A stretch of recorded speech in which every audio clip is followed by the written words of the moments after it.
उपासक जब तन मन से संतों का संग करता है तो उसे सिद्धांतों की प्राप्ति होती है। अगर सिद्धांत से नहीं चलता है तो सत्संगी नहीं है।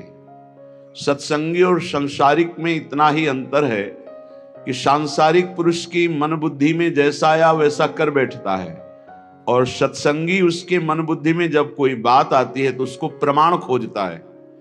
ये गुरु आज्ञा के अंतर्गत है कि नहीं है, ये शास्त्र आज्ञा के अंतर्गत है कि नहीं है। अगर नहीं तो वो नहीं करेगा, है तो भी करेगा, तो फिर उसका अध्यात्म में प्रवेश हो जाएगा। इसीलिए कह रहे हैं यहां सिद्धांत कि प्रथम होई हरि कृपा तब ही श्रद्धा उपजावे, साधु संग में प्रीति बढ़े पुनि सद्गुण गावे। सबसे पहले हरि की कृपा हुई कि मनुष्य देह मिला। दूसरी कृपा हुई कि हमारी श्रद्धा भगवान और भगवान के भक्तों में हुई। ये भगवान की तरफ से मिली श्रद्धा है।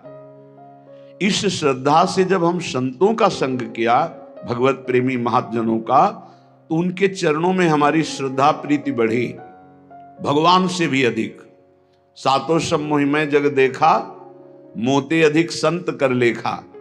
बड़े श्रद्धावान भाग्यवान वो महत जन हैं जिनके हृदय में संतों के प्रति भगवंत से भी बढ़कर आदर है। बोले जब ऐसा संतों के प्रति आदर होता है तो उसमें भागवतिक सद्गुण प्रकाशित हो जाते हैं। भागवतिक सद्गुण से ही माया पर विजय प्राप्त की जाती है। माया जनित गुणों से माया पर विजय प्राप्त नहीं की जा सकती। भागवतिक सद्गुण भगवत प्रेमी महात्माओं के संग से आते हैं। जब किसी भगवत प्रेमी महात्मा को अपना प्रभु मान लिया जाता है, उनकी आज्ञा पालन की जाती है, तो भजन क्रिया जाने तब शब्द अर्थ पहचाने, होई अनर्थ निवृत्ति ज्ञान विज्ञान बखाने। जब संतों का संग किया जाता है तो भजन में प्रीति होती है, पक्का। भजन न होई संग बिनु, भजन बिना नहीं प्रेम। छिनहु भजन न छाणिए, धरिए ध्रुवया नेम। भजनानंदी भगवत प्रेमी महात्माओं के संग का जब रंग चढ़ेगा तो भजन में प्रीति होने लगती है। भजन क्रिया जाने, कैसे भजन होता है।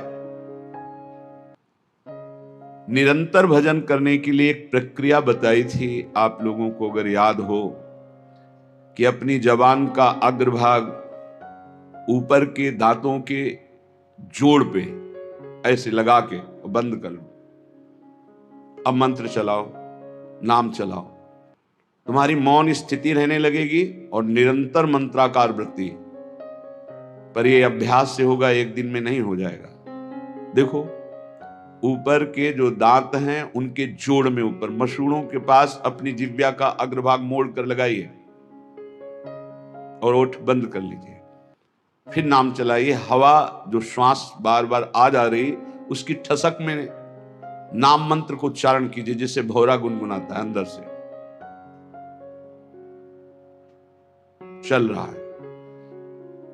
इसको थोड़ा और जब ऊपर तालु के कर देते तो इसे खेचरी मुद्रा कहते हैं। इससे जो रस निकलता है वो बहुत पवित्र होता है, अंतःकरण को बहुत शीघ्र निष्पाप कर देता है। पर ये विषय पुरुष नहीं कर सकता, उब जाएगा थोड़ी देर में।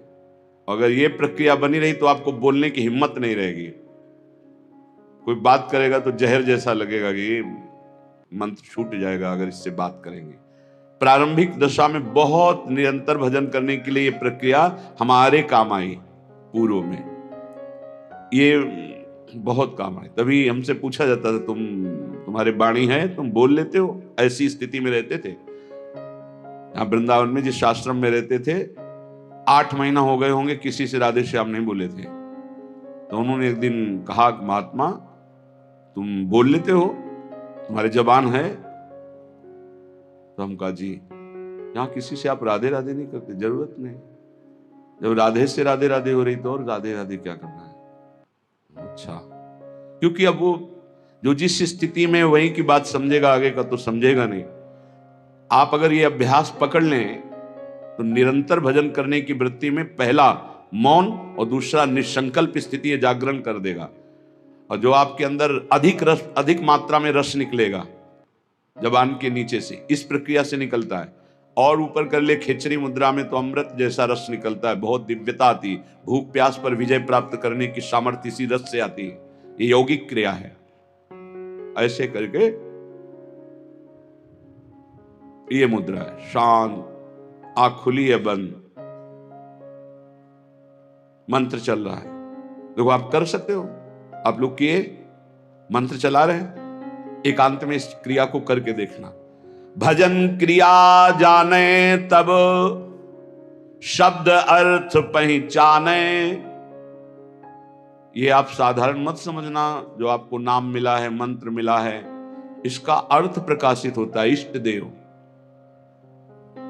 जैसे जैसे आपका मंत्र चलेगा, आपके हृदय में द्रवण क्रिया होगी। उस द्रवण क्रिया में सबसे बड़ी सावधानी है